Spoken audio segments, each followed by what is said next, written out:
Hey guys, I welcome you all to GSN law. 15 और 16 अक्टूबर के current affairs revision में आपका स्वागत है। आपकी सुविधा के लिए हमने डेली इनिशिएटिव्स का जो फॉर्मेट है उसको चेंज किया है और मंडे से करंट अफेयर्स रिवीजन में हम सिर्फ इन्हीं तीनों सब्जेक्ट्स को कवर करेंगे। आज टुडे इन हिस्ट्री में हम ग्लोबल हैंड वॉशिंग डे के बारे में जानेंगे और साथ ही साथ वर्ल्ड स्टूडेंट्स डे क्या है इसको भी समझने की कोशिश करेंगे। और 16 अक्टूबर यानी आज के दिन वर्ल्ड फूड डे मनाया जाता है। साइंस में हमारा टॉपिक होगा कि नोबेल प्राइज इन मेडिसिन किसको मिला है और इन लोगों की साइंटिफिक रिसर्च के क्या मायने हैं। ज्योग्राफी में हमारा टॉपिक होगा अंटार्कटिका और वहां पर जो पिछले कुछ समय में वेरियस फॉसिल्स पाए जा रहे हैं उनके बारे में। अब वैसे तो हर साल 15 अक्टूबर को ग्लोबल हैंड वॉशिंग डे मनाया जाता है। हाउएवर इस बार ये ऑब्जर्वेंस काफी ज्यादा इम्पोर्टेंट है इन दी वेक ऑफ कोविड-19 पैंडेमिक। इसकी शुरुआत करने वाली संस्था का नाम है ग्लोबल हैंड वॉशिंग पार्टनरशिप और इस दिन लोगों को इंकरेज किया जाता है for washing their hands with soap. इस ऑब्जर्वेंस की शुरुआत 2008 में हुई थी और इस साल यानी कि 2020 की इसकी थीम है हैंड हाइजीन फॉर ऑल। बात करें वर्ल्ड स्टूडेंट्स डे की तो ये डॉक्टर एपीजे अब्दुल कलाम को रिस्पेक्ट देने के पर्पज से मनाया जाता है क्योंकि इस दिन उनका बर्थडे भी होता है। अब देखिए डॉक्टर एपीजे अब्दुल कलाम खुद को लाइफ लॉन्ग स्टूडेंट मानते थे क्योंकि देखिए अगर आप लाइफ लॉन्ग स्टूडेंट होते हैं तो आपके पास रोज का रोज कोई नई चीज लर्न करने की क्यूरोसिटी होती है। इनका ये कोट काफी ज्यादा फेमस है और इनका मानना था कि सपने देखना बुरी बात नहीं है क्योंकि सपने ही प्लान्स में बदलते हैं और प्लान्स ही आगे चल के एक्शंस का रूप लेते हैं। इनके जीवित रहते हुए 2010 में यूनाइटेड नेशंस ने वर्ल्ड स्टूडेंट्स डे मनाने की घोषणा की थी।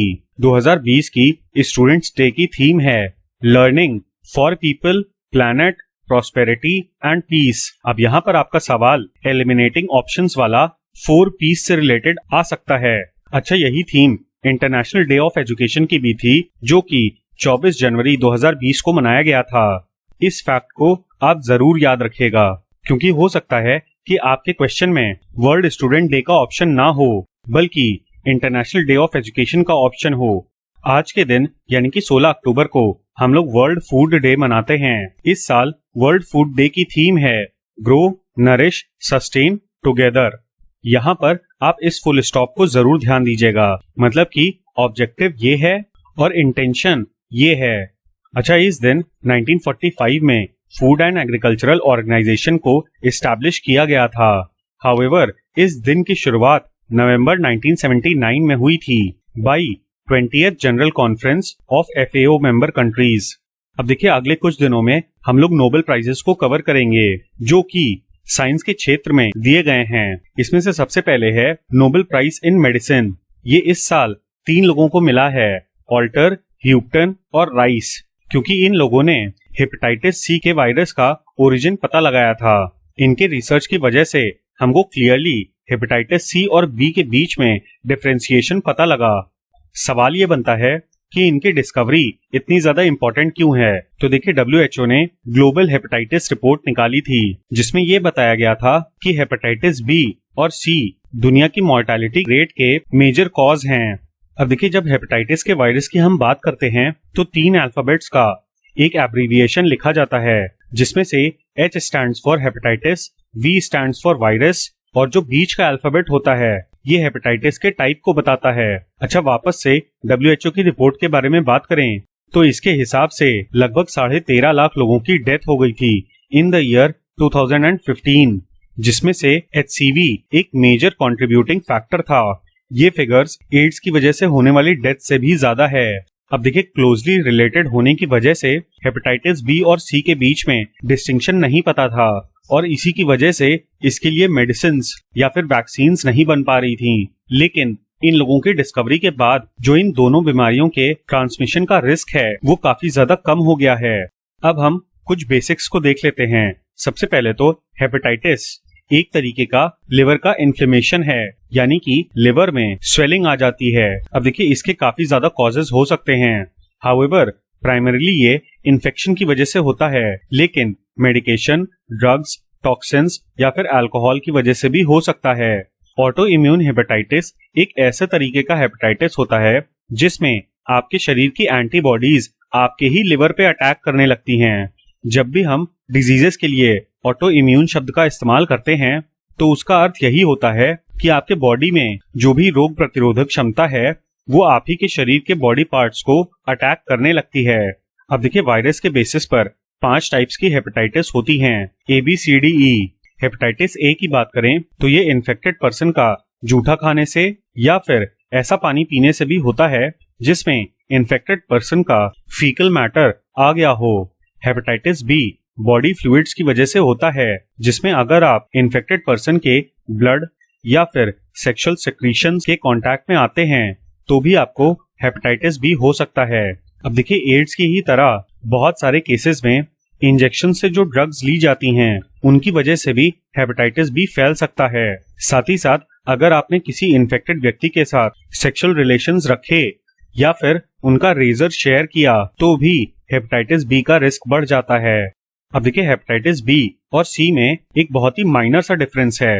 हेपेटाइटिस सी के केस में डायरेक्ट कांटेक्ट होना जरूरी है विद दी बॉडी फ्लूइड्स, जबकि हेपेटाइटिस बी इनडायरेक्ट कांटेक्ट से भी हो सकता है।